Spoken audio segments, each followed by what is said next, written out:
Hey, good evening. My name's Libby. I am a board certified OBGYN physician. The information I'm going to share with you this evening you can find from acog.org, or you can also find it on the CDC's website.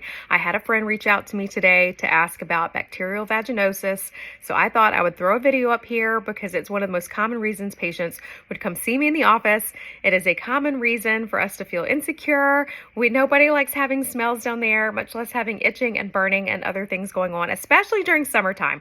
So here you go, everything you want to know about BV and bacterial vaginosis. But number one, I'm going to start with what we need to know about the vagina. Okay, super important. The vagina is a self-cleansing organ, first of all. It also has its own microbiome and flora, just like our gut does, and this is super important. So our vagina has a microbiome that consists a lot of with a bacteria called lactobacillus. And lactobacillus, number one, we have glycogen, a lot of glycogen within the cells within the vagina, but lactobacillus creates lactic acid. Lactic acid keeps the pH of the vagina acidic, or a little bit less than 4.5, which is healthy, and that's what it's supposed to be, okay? When the microbiome or the flora of the vagina gets disrupted, this can cause signs or symptoms of vaginitis, which may include itching. It may cause burning, irritation, painful intercourse, an abnormal odor or that fishy odor, or even an abnormal discharge, that thin, white, gray, watery discharge, or a thicker white discharge. So I'm only going to be talking about bacterial vaginosis this evening, but specifically, there are two types of bacteria, right? Aerobic, which loves oxygen, anaerobic bacteria, or non-oxygen loving bacteria. When the anaerobic bacteria grows a lot more than it should, it can overcolonize and really cause an imbalance within the microbiome of the vagina. That is what causes bacterial vaginosis. And common symptoms are what I mentioned above, but especially what a lot of women tend to notice is that funky, fishy smell. Sometimes after a period, or sometimes when or after having intercourse.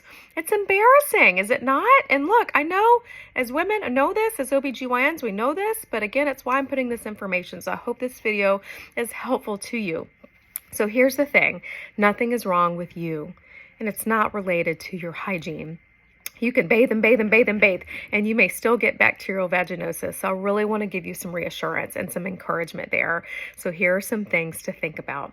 Number one, the symptoms are not always bacterial vaginosis. I've had many patients call, Dr. Payne, I have a yeast infection. Can you call me something in? Has your doctor said that to you and they really want you to come in? And you're like, why? Why can't they just call me in something?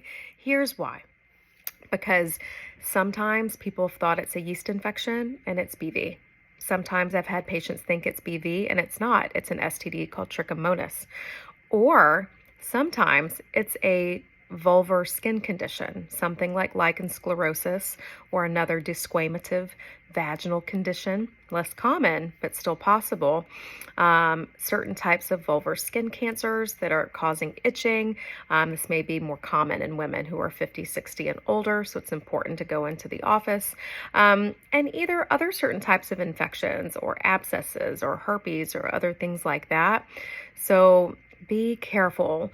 When you think you know what it is, there's a reason why your OBGYN may be really insistent upon you coming into the office to let them do a pelvic exam. It's so we can put our eyes on it, make sure we get a correct diagnosis, that nothing is missed, and that we can make sure that we're treating this correctly for you.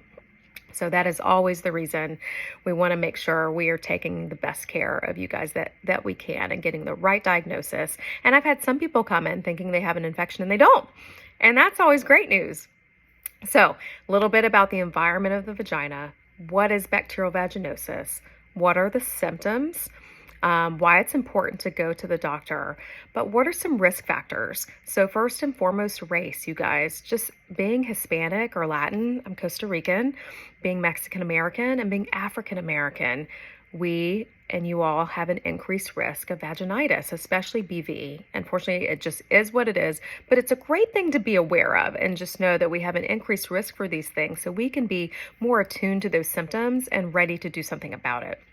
So race, having intercourse, right? We are disrupting the environment within the vagina. Again, it's about the microbiome, so that can increase our risk for vaginitis. Having a period. Remember what I mentioned about the acidic pH? Blood is basic. So having a period, some women get BV every month after having a period, and some women don't.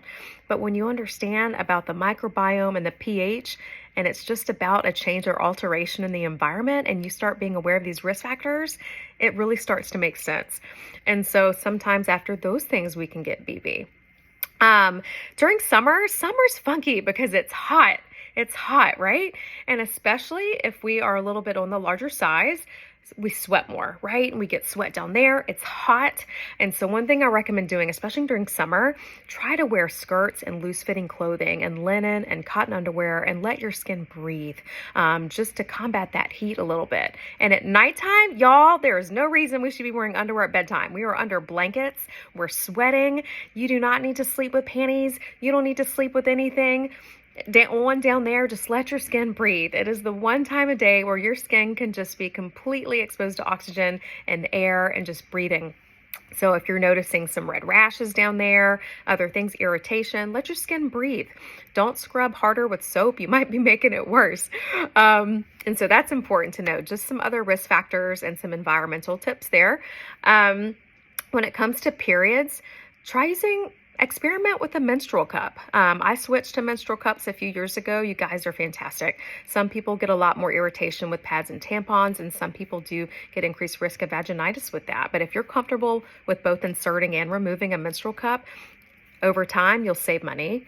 It's less garbage to affect the environment. So it's a greener option. It's also a cleaner option.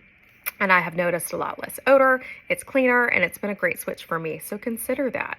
When it comes to birth control, having an IUD actually increases your risk of vaginitis. Not all women, but if you've noticed after getting your IUD that you're having recurrent BV or other types of vaginitis, that may be a good conversation to talk to your doctor and be aware of that. So that's something to be important or aware of. And then what do we do about it? So yes, I know, Flagyl, the antibiotic, it is the number one treatment option. So a lot of times, and most times, BV is treated with either intravaginal or oral metronidazole, which is also known as Flagyl. You guys, it's about really getting rid of that anaerobic bacteria overgrowth and trying to restore the natural microbiome and the natural flora environment of the vagina. Now, there are some newer medications on the market. You can talk to your doctor about the best potential treatment option for you. Other things to be aware of. BV is less common in prepubertal as well as postmenopausal women. Why? Because the pH tends to be a little bit more basic in these age groups. When we are in our 20s and 30s, we have more estrogen. We then have more lactobacillus, more lactic acid, and we have an acidic pH. After menopause, things change down there. The skin gets thinner, it gets drier, and then we also have less lactobacillus, less lactic acids. We have a higher pH. So things like BV are not as common in postmenopausal women. So it's another really important reason to see your gynecologist if you're having those symptoms of itching, burning, irritation, abnormal discharge, because it may be something else. It could be a vulvovaginal skin condition. It could be a desquamative skin condition. It could be the genitourinary syndrome of menopause. So more reason to have a pelvic exam.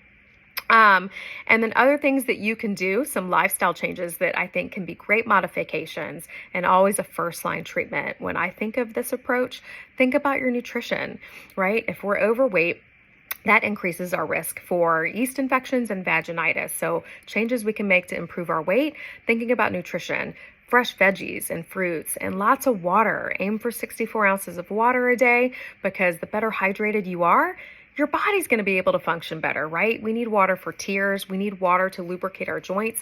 We need water for saliva. We need water for secretions and every organ and how our body functions, including the vagina. So water, I think, is super important, super simple thing that you can do to take ownership of your body and to empower yourself and your health. So nutrition, hydration, consider taking a really great probiotic. I love the Probiotics by Designs for Health online by Biocidin. But there are great over-the-counter probiotics as well, as long as it's focused on lactobacillus and it's over 1 billion CFUs or 1 billion colony-forming units. I think that's great. You're focusing on your gut health, but as well, those probiotics may help also the vaginal flora and the microbiome. So I hope these tips were helpful for you. No reason that we need to be afraid of smells down there. So everything you need to know about bacterial vaginosis. I hope this was helpful. Definitely like my channel and let me know what else.